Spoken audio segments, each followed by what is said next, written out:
भारत की digital economy पिछले एक दशक में अभूतपूर्व गति से बढ़ी है। आधार आधारित प्रमाणीकरण से लेकर फेस ऑथेंटिकेशन और ई-केवाईसी तक भारत की डिजिटल यात्रा लगातार नई ऊंचाइयां छू रही है। अगस्त 2025 में हुए 221 करोड़ से ज्यादा प्रमाणीकरण लेन देन इस बात का प्रमाण है कि डिजिटल इकोनॉमी आज हमारे जीवन का अहम हिस्सा बन चुकी है। फेस ऑथेंटिकेशन जो 2024 में 6 करोड़ था, वह 2025 में 18.6 करोड़ तक पहुंच गया है।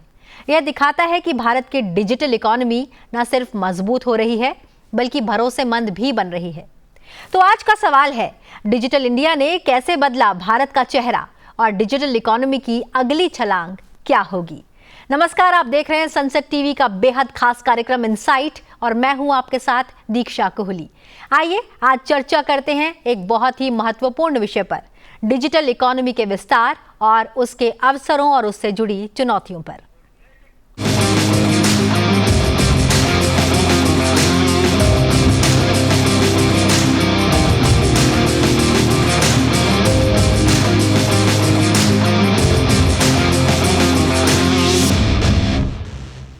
डिजिटल इकोनॉमी नए कीर्तिमान। जी हां, बात भारत की हो रही है, नए भारत की हो रही है। आज के इस खास चर्चा में हमारे साथ 3 बेहद खास मेहमान जुड़े हैं, जो कि हमारे साथ वर्चुअली जुड़े हैं। ये सभी मेहमान अपने अपने क्षेत्र के गहरे अनुभव और विशेषज्ञता के साथ जाने जाते हैं। हमारे साथ जुड़े हैं डॉक्टर उत्पल चक्रवर्ती, को फाउंडर हैं और सीटीओ हैं, इंडिया QAI आर्टिफिशियल इंटेलिजेंस और डिजिटल इनोवेशन के विशेषज्ञ हैं। हमारे साथ जुड़े हैं रोहित प्रसाद, प्रोफेसर हैं economics and public policy MDI, digital economy और पब्लिक पॉलिसी के जानकार हैं। साथ ही हमारे साथ जुड़े हैं संजय आनंदराम, वॉलंटियर हैं आई स्पिरिट फाउंडेशन के। डिजिटल पब्लिक इंफ्रास्ट्रक्चर और स्टार्टअप इकोसिस्टम की गहराई से इन्हें समझ है। आप तीनों का बहुत बहुत स्वागत है।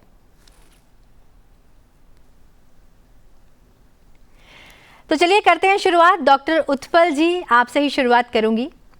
अगस्त में 2021 करोड़ आधार ऑथेंटिकेशन, क्या ये भारत के डिजिटल छलांग का एक सबसे बड़ा सबूत है? क्या लगता है आपको, क्या अब हमारे कदम बढ़ चले हैं डिजिटल दुनिया में? हाँ जी, तो ये सबसे बड़ा मैं पॉइंट समझता हूँ कि ये डिजिटल ट्रस्ट जो इंडिया को हमारा आधार को डिजिटल बैकबोन बनाने के लिए, डिजिटल इकोनॉमी का जो इंडियन जो सिटीजन्स है इनका जो ट्रस्ट है, ये सबसे बड़ी चीज़ है। तो नंबर्स तो आपने ऑलरेडी बता दिए कि 221 करोड़ डिजिटल ट्रांजैक्शन ये अगस्त के महीने में, around 18 crore face authentication, 18-19 crore face authentication. Also e-KYC जो है, ई-केवाईसी अप्रोक्सीमेटली 40 करोड़ ई-केवाईसी हुआ है, जो कि इसी महीने में हुआ है जी। और इसका जो कारण है, कारण मेनली एक तो ट्रस्ट, दूसरा ये है कि बहुत जो सरकारी विभाग है, इंडस्ट्रीज है, बैंकिंग एंड फाइनेंस सिस्टम्स है, ये लोग डिजिटल ऑनबोर्डिंग के लिए ई-केवाईसी का बहुत इस्तेमाल कर रहा है और डिजिटल ऑथेंटिकेशन का भी बहुत इस्तेमाल कर रहा है। तो मैं समझता हूँ कि ये एक बहुत बड़ी बात है इंडिया के लिए, इंडियन डिजिटल इकोनॉमी के लिए, कि आधार का पॉपुलैरिटी इतना बढ़ रहा है और कमिंग मंथ्स और कमिंग ईयर्स में मुझे लगता है कि और भी बढ़ेगा। बिल्कुल। रोहित जी, आपके पास आऊंगी। 38 करोड़ ई-केवाईसी, अर्थव्यवस्था और पारदर्शिता पर इसका सीधा असर आप कैसे देखते हैं? मैं इसको 2 नजरिए से देखता हूं जी। और ये असल में हमारे आज का जो युग है उसकी उसका एक विशेष खास एक प्रॉपर्टी है कि उसकी जो कीर्तिमान है और जो उपलब्धियां हैं, जितनी वो चकाचौंध करने वाली हैं, उनके साथ साथ उनके जो खतरे वो पेश कर रहे हैं या खड़े कर रहे हैं, उतनी ही गहराई और गौर से देखने वाले हैं। तो इस बात में 2 राय हो ही नहीं सकती है कि भारत विश्व में एक तरह से इसका जो डिजिटल स्टैक है, जो जनाधार, जो जनधन योजना, आधार, मोबाइल फोन और UPI, ये डिजिटल स्टैक ने एक तरह से एक क्रांति एक ले आया है हमारी अर्थव्यवस्था में, लेकिन साथ ही साथ इसका सीधा असर नागरिक पे पड़ता है, नागरिक की प्राइवेसी पे पड़ता है, देश की सिक्योरिटी पे पड़ता है, हमारी डेमोक्रेसी की गुणवत्ता पे पड़ता है। तो यही जो एक तरह से द्वंद्व है, एआई के भी क्षेत्र में यही द्वंद्व है और विकास के क्षेत्र में भी ऐसे ही द्वंद्व हम आज देख रहे हैं। तो मैं इसको दो नजरिए से देखता हूं। जी, संजय जी आपके पास आऊंगी। क्या आधार ऑथेंटिकेशन ने भारत को दुनिया का सबसे मौजूद या मैं कहूं कि सबसे मजबूत डिजिटल आइडेंटिटी मॉडल बना दिया है? क्योंकि आज की डेट में अगर आपके पास आधार है तो आपके पास पुख्ता एक डॉक्यूमेंट है, वहीं अब आप डिजिटल दुनिया में कदम रख रहे हो, वहां पर भी आधार बेहद जरूरी हो गया है। आपको क्या लगता है? देखिए, आधार जो है एक बुनियाद है। आधार के आधार पर बाकी जो भी डिजिटल सर्विसेज हम रन कर रहे हैं देश में, हाँ, उसकी जो मजबूती है, उसकी जो टारगेटिंग होती है, आधार के बेसिस पर ही होती है। और दुनिया में आप अभी किसी भी देश जाएं, पर्टिकुलरली ग्लोबल साउथ में जो कहते हैं, वहां पर इंडिया का जो नाम है पर्टिकुलरली आधार के बेसिस पर, और अभी डिजिटल आईडी दुनिया में इतना फैल गया है, आप कहीं भी जाइए, इंडिया का एग्जाम्पल के बिना किसी भी देश शुरू ही नहीं कर पाता जी। कि इंडिया में उन्होंने ऐसा किया है, आधार का बेनिफिट ये हुआ है। अभी आप देखिए कि अपना डायरेक्ट बेनिफिट ट्रांसफर जो चल रहा है, कोविड के टाइम में हमने देखा, अभी हम देख रहे हैं कि डिजिटल माध्यम के बेसिस पर डायरेक्ट बेनिफिट्स ट्रांसफर जो हो रहा है, it is on basis of Aadhaar, क्योंकि हम यूनिकली आइडेंटिफाई कर सकते हैं कि बेनिफिशियरी कौन है। It is based on a particular purpose, it is based on a particular person, और जो भी लीकेज होता था हमारा सिस्टम में, वो सब हैज बीन ड्रामेटिकली रिड्यूस्ड।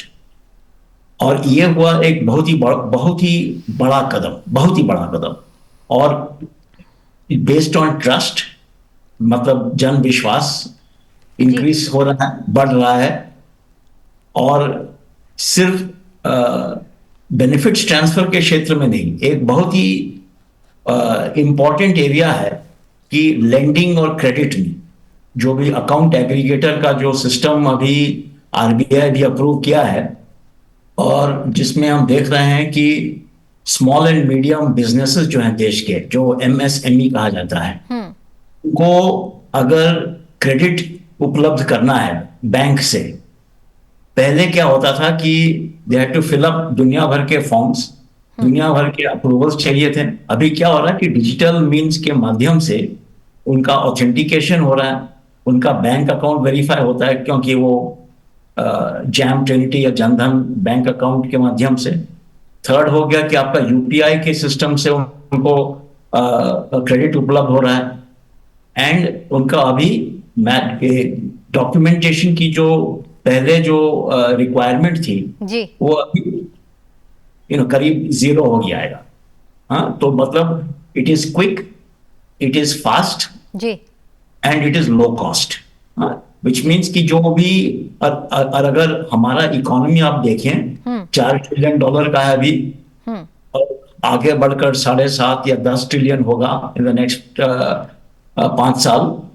इसका मतलब क्या हुआ कि इकोनॉमी में क्रेडिट की बहुत ही बड़ी रोल होगी, कि क्योंकि क्रेडिट के बिना बिजनेस चल ही नहीं पाएगी। और उसका जो कॉस्ट है एंड एक्सेसिबिलिटी है, ये डिजिटल इंफ्रास्ट्रक्चर जो अकाउंट एग्रीगेटर के माध्यम से जो चलेगा, is going to play extremely crucial role. तो हम आईस्पिरिट के माध्यम से हम दुनिया के काफी डेलीगेशंस के साथ भी हम मिलते हैं, और हर जगह जहां भी हम जाते हैं, हमारा ये जो अकाउंट एग्रीगेटर है या यूपीआई है या आधार है वगैरह, सब बहुत ही इंपॉर्टेंट चीज हो गया है।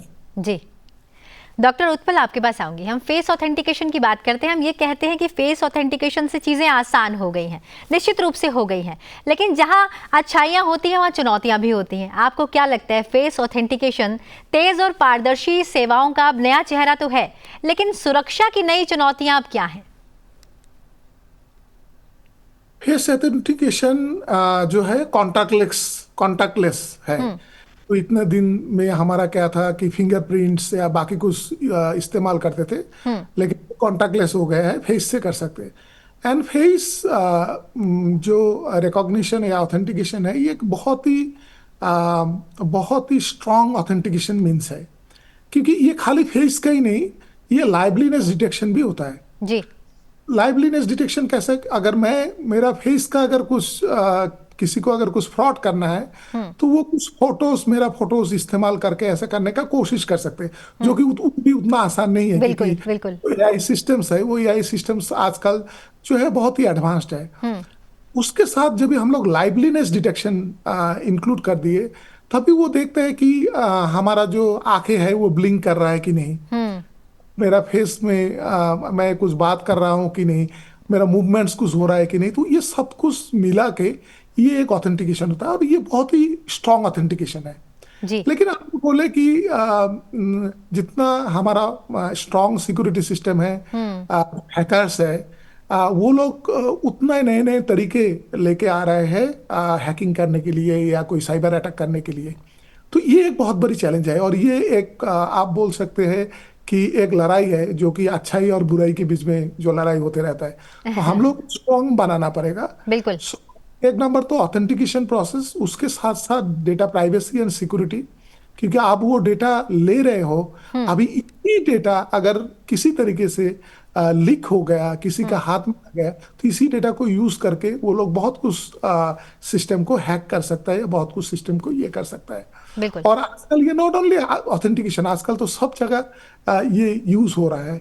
और इसको अगर वीडियो क्लिप्स यूज करके, डीप फेक क्लिप्स यूज करके, उसको थोड़ा सा डीप फेक के साथ जोड़ के अगर कर सकते हैं, तो ऐसा भी कुछ कुछ आ रहा है। लेकिन मुझे लगता है कि हमारा जो आईटी इकोसिस्टम है, हमारा जो इंजीनियर्स है, हमारे जो एक्सपर्ट्स है, वो बहुत ही काबिल है और बहुत ही अच्छी तरीके से वो बना रहा है। तो ये सब रिस्क को हम लोग बहुत आसानी से ओवरकम कर पाएंगे। बिल्कुल। Rohit Prasad ji, ease of doing business और फाइनेंशियल इंक्लूजन की जब बात आती है, आपको क्या लगता है, क्या आधार अब सबसे बड़ा गेम चेंजर है? बिल्कुल है, और इस पे मुझे और खास कुछ कहना नहीं पड़ेगा, क्योंकि संजय जी ने उसे बहुत अच्छी तरह से बिल्कुल उसका वर्णन किया है जी। लेकिन मैं फिर से कुछ सावधानी की बातें करना चाहता हूँ जी। देखिए, हमारे यहाँ एक डिजिटल डेटा प्रोटेक्शन बिल है, शायद 2023 का जी। और हमारे पास एक सुप्रीम कोर्ट का ऑर्डर है, justice Puttaswamy versus government of India, जो कहता है कि जो आधार है उसको बिल्कुल जरूरी नहीं माना जा सकता हर ट्रांजैक्शन के लिए। और इसमें एक तो इसको हमें याद रखना पड़ेगा, जहां तक कि डिजिटल डेटा प्रोटेक्शन, और इसलिए वो कहते हैं कि इसको जरूरी या अनिवार्य नहीं माना जाना चाहिए, क्योंकि उनका ये ध्यान है कि लोगों को एक्सक्लूड ना किया जाए। और दूसरी बात आई ये डिजिटल डेटा प्रोटेक्शन बिल की। ये डिजिटल डेटा प्रोटेक्शन बिल, इस पे जिन लोगों ने इसकी समीक्षा की है उनका, और मैंने भी उसको देखा है, उसमें काफी अच्छे सेफगार्ड्स हैं नागरिक के लिए, जहां तक कि कॉर्पोरेट का सवाल है, corporate use of private data का सवाल है। लेकिन सरकार बहुत आसानी से नागरिक की प्राइवेट डेटा का उपयोग इस्तेमाल कर सकता है, और ये अच्छी बात नहीं है हमारी डेमोक्रेसी के लिए और हमारे नागरिक के लिए। तीसरी बात मैं कहना चाहता हूं, एक डिजिटल कंपटीशन बिल आया है, उसमें भी सेफगार्ड्स हैं, हमें देखना पड़ेगा कि वो सेफगार्ड्स काफी हैं कि नहीं।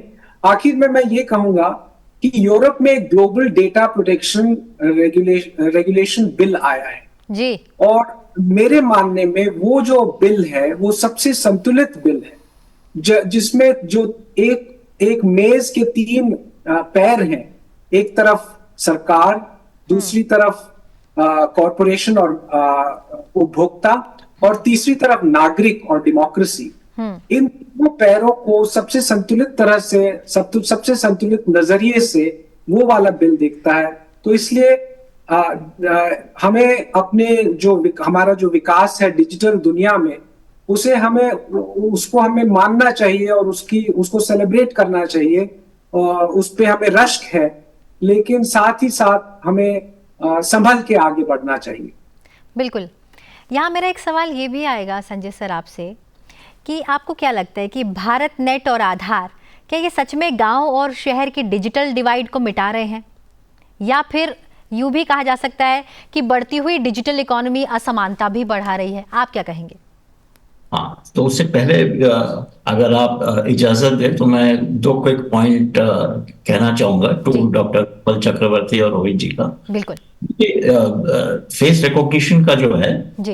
वो वेरीफाइबल क्रेडेंशियल्स करके एक चीज होता है। जैसे अभी आप डिजी यात्रा अगर यूज करें एयरपोर्ट पे, जी। जो भी डेटा है वो सिर्फ आपके फोन पे रहता है, वो जी। कहीं और स्टोर नहीं होता। हाँ, उसको वो वेरीफाइबल क्रेडेंशियल्स करके वो सिस्टम चलता है। और जो फोन जो है सिर्फ आपके कंट्रोल में रहता है, और आपका जो लॉगिन होता है इट इज बेस्ड एंटायरली, और आपका जो आधार है उसके बेसिस पे ही आप डिजी यात्रा में आप लॉग कर सकते हो। हाँ, वो हुई एक बात वेरीफाइबल क्रेडेंशियल्स करके। रिगार्डिंग वो डीपीडीपी, रोहित जी, वो DPDP bill has become an act अभी। और अभी क्या हो रहा है कि rules and regulations have to be formulated. जो डीपीडीपी बिल जो था अभी वो एक्ट ऑफ पार्लियामेंट हो गया, पास हो गया है। अभी क्या है कि एक digital regulations, rules and regulations अभी फॉर्मुलेट हुए नहीं अभी तक, है ना, जो जिसके बेसिस पर हमारे जो बिजनेसेस हैं या उनके जो डेटा स्टोरेज के प्रैक्टिसेस है वगैरह, उनके बेसिस पर ही वो काम करेंगे, क्योंकि अभी तक रूल्स फॉर्मुलेट हुए नहीं है। लेकिन वो डीपीडीपी बिल नहीं रहा, वो अभी एक्ट ऑफ पार्लियामेंट हो गया है। हाँ, और उसका जो बेसिस था, उसका बेसिस था यूरोप का जीडीपीआर बिल, जो यूरोप में ग्लोबल डेटा प्रोटेक्शन राइट। हाँ, वो उसके बेसिस पर अपना डीपीडीपी एक्ट वाज क्रिएटेड। और अभी now let me come to आपका जो प्रश्न था कि डिजिटल डिवाइड बढ़ रहा है कि नहीं। जी। देखिए, जो भी नया जब कुछ भी आएगा, जब पहले जब स्टीम इंजन आया था या गाड़ी आया था, जिनके पास क्षमता थी और जो गाड़ी खरीदे थे, ऑटोमेटिकली उनका जो इकोनॉमिक स्टेटस था सडनली स्टार्टेड चेंजिंग, बिकॉज अभी आप फैक्ट्री में काम कर सकते हो या you could have gone to an agriculture right. वो फर्क रहेगा हर वक्त।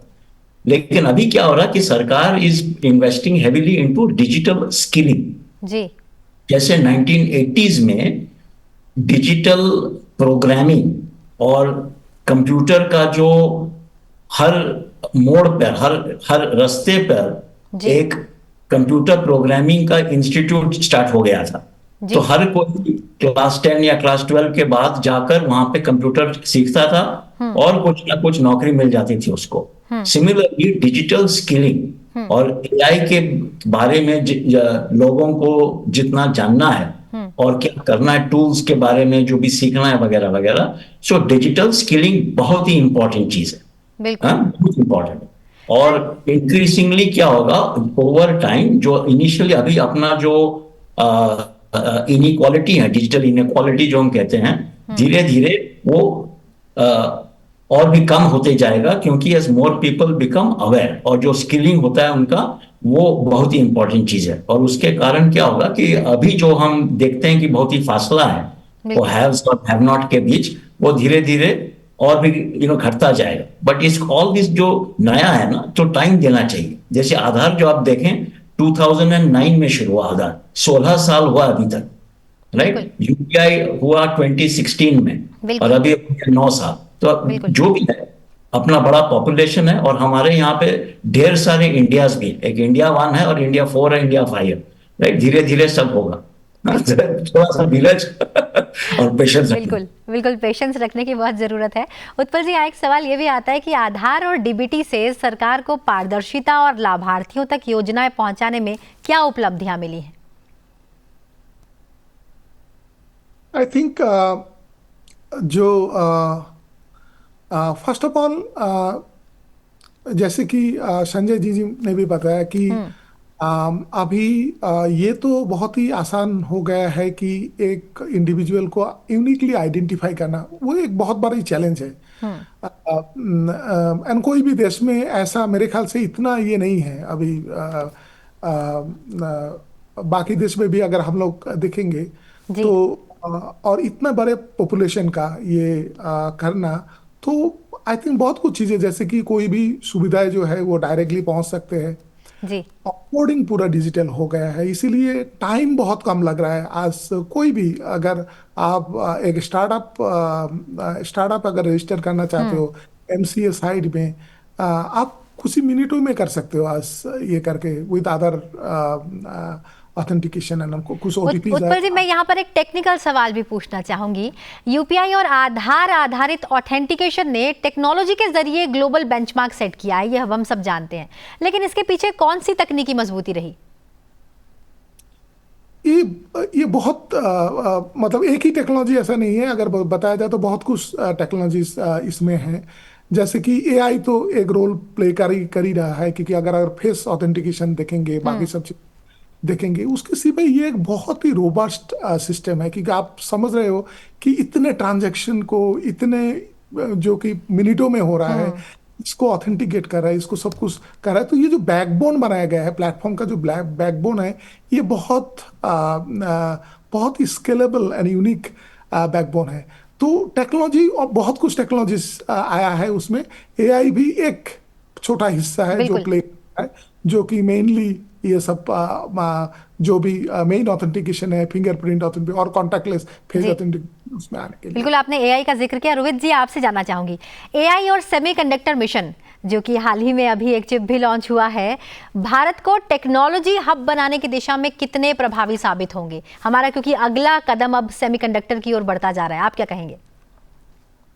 जी, हमारे पास जो मजबूती है एआई के क्षेत्र में, वो ये है कि हमारे पास दुनिया में सबसे ज्यादा तो नहीं, लेकिन बहुत ज्यादा हमारे पास स्किल्ड इंजीनियर्स हैं। लेकिन अभी भी हम लोग उस स्तर पे नहीं पहुंचे हैं जिस स्तर पे जैसे चाइना है या कुछ और देश हैं। क्योंकि हमारे यहाँ हो सकता है हम लोग पहुंचेंगे, क्योंकि कुछ यहाँ केंद्र है जहाँ पे बहुत अच्छा काम कर रहे हैं, कुछ लोग हैं जो बहुत अच्छा काम कर रहे हैं। आईआईटी मद्रास में बहुत अच्छा काम हो रहा है, वहाँ के प्रोफेसर बहुत बड़े इन्फ्लुएंसर हैं, दुनिया के माने जाते हैं एआई में। तो हो सकता है कि हम आगे बढ़ेंगे, लेकिन अभी तक इंडिया से कोई एक ऐसा कोई प्रोडक्ट हमारे जो डिजिटल स्टैक के अलावा, जो सरकार ने जो ये डिजिटल स्टैक बनाया है यूपीआई का और आधार का, और ये जो पिछले 15-20 सालों से इसका निर्माण होता आया है, इसके अलावा हमारे पास कोई ऐसे प्रोडक्ट नहीं है जो हम दुनिया के स्तर पे बोल सकें कि ये ग्लोबल लीडर्स हैं जी। और मैं संजय जी की बात पे एक उनसे शुक्रिया अदा करना चाहूंगा कि उन्होंने मुझे बताया कि ये डिजिटल प्रोटेक्शन बिल अब एक्ट बन गया है। लेकिन मैं ये भी कहना चाहता हूं कि जो रूल्स जो नोटिफाई होंगे वो एक्ट के आधार पे ही होंगे। बिल्कुल। तो जो रूल्स है वो एक्ट के किसी प्रावधान से बहुत ज्यादा फर्क, स्पिरिट में ज्यादा फर्क नहीं हो सकते जी। और जहां तक की असमानता की बात है, मैं एक और बात उस पर बोलना चाहता हूं। असमानता कि देखिए, डिजिटल जो दुनिया है उसकी एक बहुत बड़ी दुविधा हमारे समाज के सामने है, और ना ही हमारे समाज के सामने, हर समाज के सामने। वो ये है कि शॉर्ट रन में जो असमानता बढ़ रही है, पहले भी बढ़ी है, जब रेलवे आया था तब भी बढ़ी, जब टेलीफोन आया तब भी बढ़ी, जब टीवी आया तब भी बढ़ी। लेकिन इस समय जो है वो दुविधा ये है कि जो मिडिल क्लास और जो नीचे तबका का समाज का नीचे का तबका है, उसके पास अपवर्ड विजिबिलिटी है। यानी कि हम ऊपर देख सकते हैं कि क्या हो रहा है, क्या उपभोक्ता किस चीजों का लाभ उठा रहे हैं, कैसे लाभ उठा रहे हैं, कैसे जिंदगी जी रहे हैं जी। अपवर्ड विजिबिलिटी है, लेकिन अपवर्ड मोबिलिटी नहीं। जितनी उनके एस्पिरेशंस हैं उसके कहीं करीब नहीं। तो इससे जो है समाज का जो ढांचा है वो हिल जाता है। बिल्कुल। और समाज की जो कोहिजन है वो हिल जाती है। बिल्कुल। और तमाम इसमें से विकृतियां आने लगती हैं समाज में। तो ये बहुत बड़ी प्रॉब्लम है डिजिटल दुनिया की। बिल्कुल प्रोफेसर रोहित, बहुत बहुत धन्यवाद, आपने बिल्कुल सही प्रकाश डाला डिजिटल दुनिया पर। आपसे मैं जानना चाहूँगी यहाँ पर संजय जी, जीडीपी में 2022-23 में 11.74% के करीब और 2024-25 में 13.42% योगदान। क्या लगता है आपको ये गति भारत को 2030 तक 20% डिजिटल इकोनॉमी तक पहुंचा सकती है? देखिए, पहुंचा तो सकती है, थियोरेटिकली तो सब कुछ पॉसिबल है, लेकिन क्या है ना कि हमारे यहाँ पे अभी जो डिजिटल की गति है जी, वो इतना स्प्रेड हो गया अपना समाज में कि it is difficult to stop it. और हर क्षण के लोग, हर क्षेत्र के लोग उसको यूज कर रहे हैं और उनको फायदा मिल रहा है, और सब देख रहे हैं कि इसके जरिए हम अपना लाइफ इंप्रूव कर सकते हैं। और इसलिए क्या होगा कि end of the day population scale जब पूरा अपना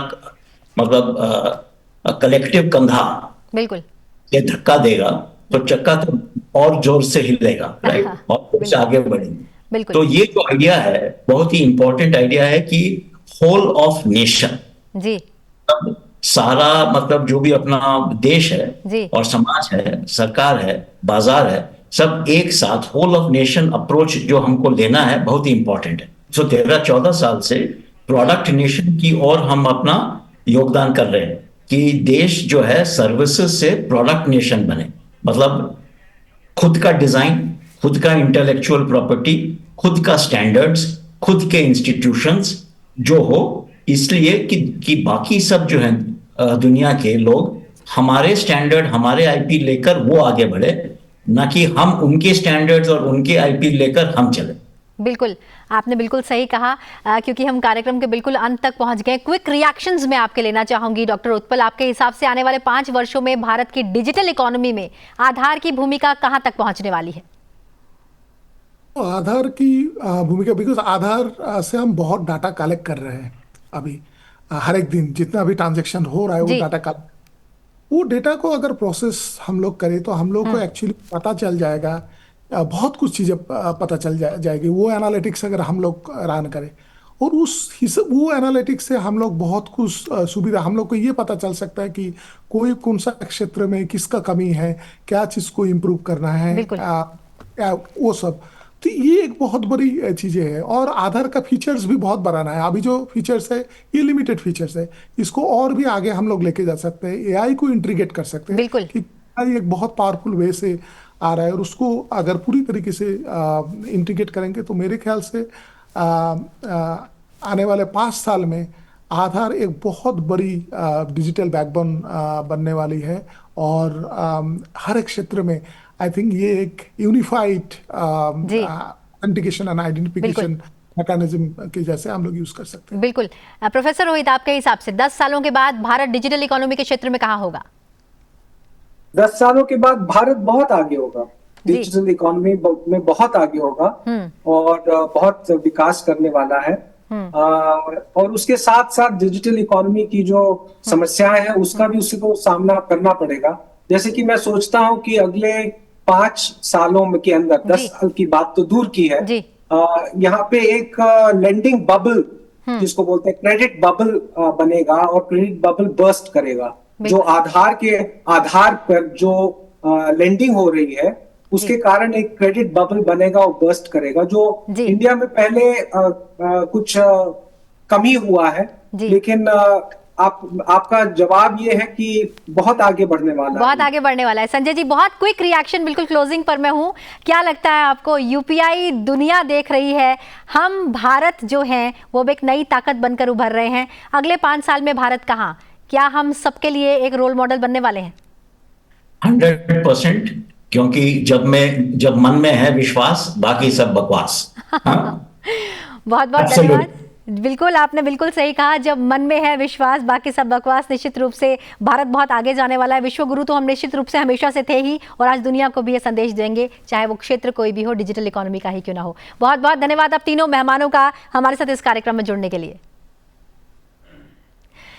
आज की चर्चा से यह स्पष्ट है कि डिजिटल इकोनॉमी ही भारत की नई अर्थव्यवस्था की धड़कन है। आधार से यूपीआई, एआई से सेमीकंडक्टर, हर कदम भारत को ग्लोबल डिजिटल लीडर बनाने की दिशा में है और यही हमारे मेहमानों का भी कहना था।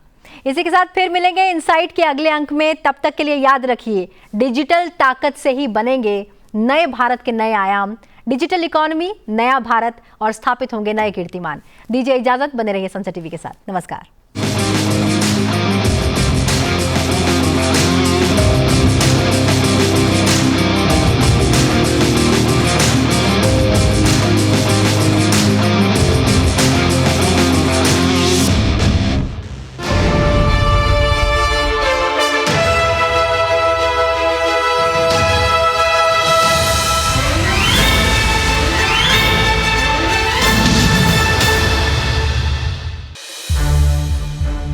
संसद टीवी के और भी प्रोग्राम्स देखने के लिए सब्सक्राइब करें हमारा YouTube चैनल और हाँ, इन्हें लाइक और शेयर करना ना भूलें।